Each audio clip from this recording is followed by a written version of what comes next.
रहीम अस्सलाम वालेकुम नाज़रीन इकराम, आप रमज़ान की खुसूसी ट्रांसमिशन देख रहे हैं रमज़ान के रंग, और मैं हूं आपके साथ मोहम्मद रिजवान सबर और मैं हूँ रुक़मा इरफान मलिक। और आज 8वां रोज़ा और पहला अशरा, बस 2 रोज़े रह गए हैं पहले अशरे के, जो कि रहमत का अशरा है। तो हमें रहमतें समेटनी हैं इन दो बिल्कुल रहमतें समेटनी है। अगले अशरे में हमने मग़फ़िरत करवानी है, और तीसरे अशरे में हमने वो दुआ ज़्यादा से ज़्यादा पढ़नी है जो जहन्नुम से निजात की दुआ है, जहन्नुम की आग से निजात की दुआ है।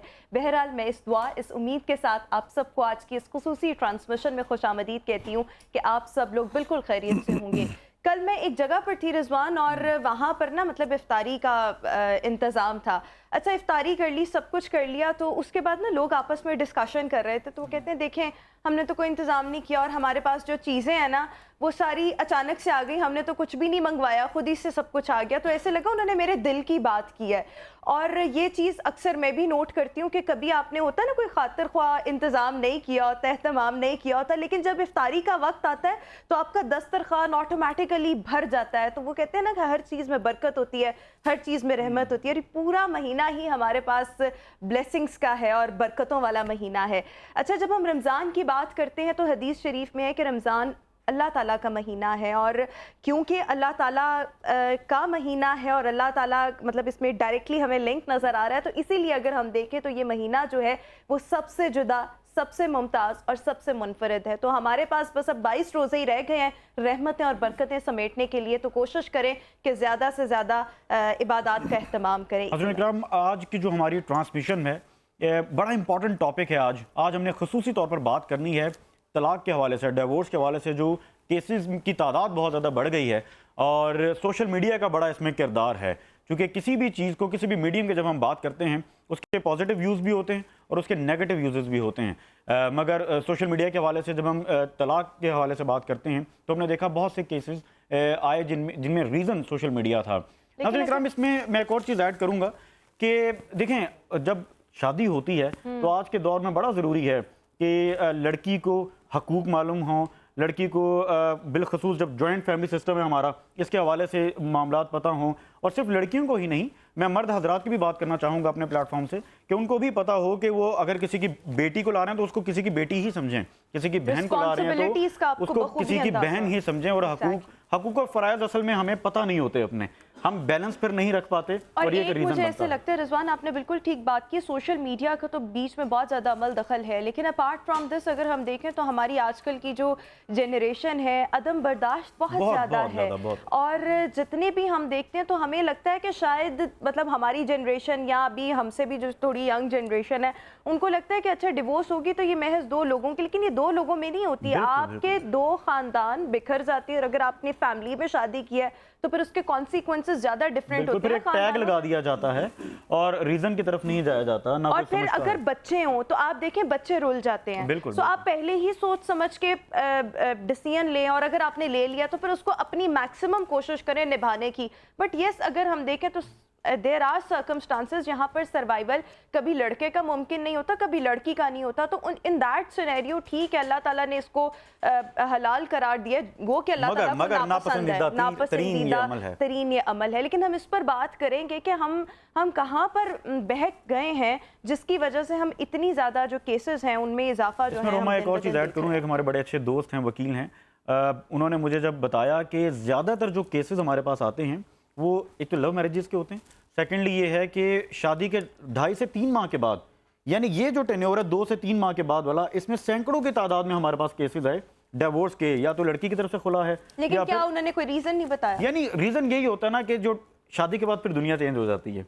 वो पहले एक फैंटेसी की लाइफ होती है, ख्वाबी दुनिया होती है, शादी के बाद और मुझे लगता है सोशल मीडिया से ज्यादा इस मोबाइल का बहुत, मोबाइल पे भी सोशल मीडिया ही है, अब तो ऐप्स ऐसी आ गई हैं, प्रैक्टिकल दौर खत्म हो गया। लेकिन ये जो राब्ते हैं ना, इन राब्तों ने बहुत चीजों को आसान किया, लेकिन बाज़ औक़ात इन राब्तों के नुकसानात भी हैं। जब आप बहुत ज्यादा किसी, जबकि इंसान को खुद भी एहसास करना चाहिए, समझना चाहिए इन चीज़ों को, क्योंकि जितना ये प्रैक्टिकल दौर है हमें प्रैक्टिकल हो जाना चाहिए। तो नाज़रीन, इसी पर गुफ्तगू करने के लिए हमारे साथ इंतहाई जामे गुफ्तगू करने के लिए, और हम हमारे यकीनन बहुत पसंदीदा मुफ्ती मोहम्मद अहमद सैदी साहब मौजूद हैं। मुफ्ती साहब अस्सलाम वालेकुम। वालेकुम अस्सलाम। कैसे मिजाज हैं? बेहतरीन गुजर रहे हैं रोज़े?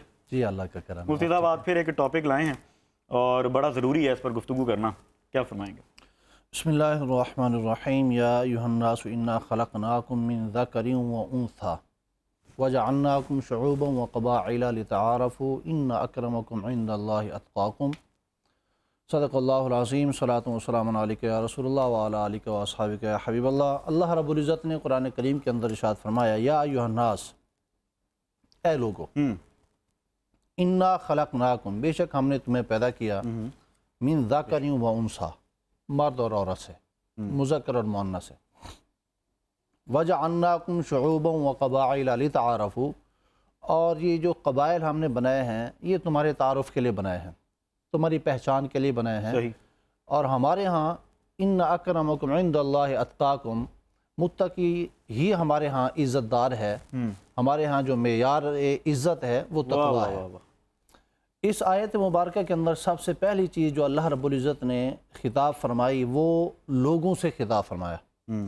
یہاں پر یا ایھا الکافرون نہیں کہا، یا ایھا المومنون نہیں کہا، یہاں پر مومن اور کافر سب کو کہا، اور ساتھ میں یہ کہا کہ ہم نے تمہیں مذکر اور مؤنث سے تخلیق کیا ہے۔ انسان صاحب ظاہر ہے وہ مسلم ہیں، غیر مسلم ہیں، سب حضرت آدم اور حضرت حوا کی اولاد میں سے ہے۔ نکاح اور طلاق یہ دو انتہائی اہم ترین معاملات ہیں کہ اس کی اہمیت کا اندازہ یہاں سے لگایا جا سکتا ہے کہ سب سے پہلے انسان حضرت آدم علیہ السلام ہیں۔ حضرت آدم علیہ السلام کو بھی اللہ رب العزت نے اپنی قدرت سے تخلیق فرمایا، اور ان کی تخلیق کے بعد اللہ رب العزت نے ان کی زندگی کو خوشگوار بنانے کے لیے، اچھا بنانے کے لیے، اور ان کی تنہائی کو دور کرنے کے لیے اللہ تعالیٰ نے انہی میں سے حضرت حوا کی تخلیق فرمائی۔ بالکل ٹھیک۔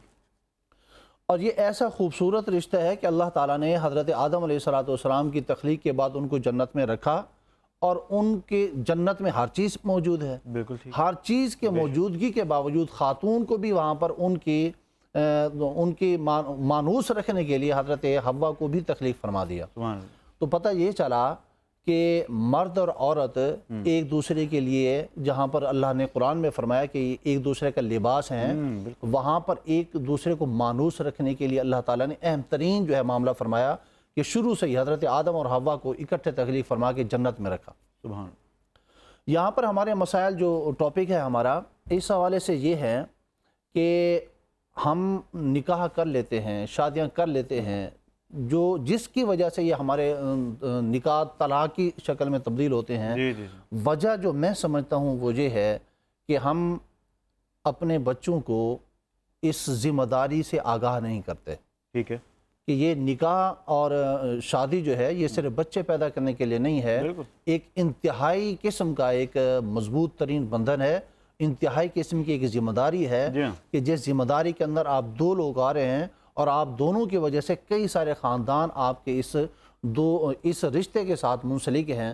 آپ کا یہ سلسلہ اچھا رہا، وہ خاندان آپس میں مضبوط ہوں گے۔ بالکل ٹھیک۔ آپ دونوں کے معاملات اگر خراب ہوئے تو یہ صرف آپ دو کے معاملات خراب نہیں ہوں گے، یہ دو خاندانوں کے اور کئی نسلوں کے پھر معاملات خراب ہوں گے۔ جواب بھی تو دینا جا کے جواب دینا ہے۔ تو سب سے پہلی جو بات ہے کہ طلاق نہ ہو، ہماری بچی جس کے ہم نکاح کرنے جا رہے ہیں اس کو حقوق اور فرائض کے ساتھ ساتھ ہم اس کو پہلے تعلیم بھی دے چکے ہوں۔ بالکل ٹھیک۔ کہ آپ بیٹے بیوی بننے جا رہے ہیں تو بیوی کے حقوق کیا ہوتے ہیں، اس کی ذمہ داریاں کیا ہوتی ہیں۔ ہمارے ہاں مسائل کی جو وجہ ہے وہ یہ ہوتی ہے کہ مجھے میرے حقوق کا پتہ ہے، لیکن جو دوسرے کے میرے اوپر فرائض ہیں اس کی مجھے پرواہ نہیں ہوتی۔ اسی طرح مرد ہے، مرد کو پتہ ہے کہ میرے حقوق یہ ہیں، اس کو یہ نہیں نالج ہوتا کہ میری بیوی کے بھی میرے اوپر حقوق ہیں، بالکل ٹھیک، بالکل ٹھیک، فرائض ہیں۔ تو جب نکاح سے پہلے ہم اپنے بچوں کو اس ذمہ داری کے بارے میں، ایک دوسرے کے حقوق اور فرائض کے بارے میں ہم آگاہ کر دیں گے، اور کچھ چیزیں دوسرے نمبر پر کچھ چیزیں یہ ہوتی ہیں کہ حقوق و فرائض کے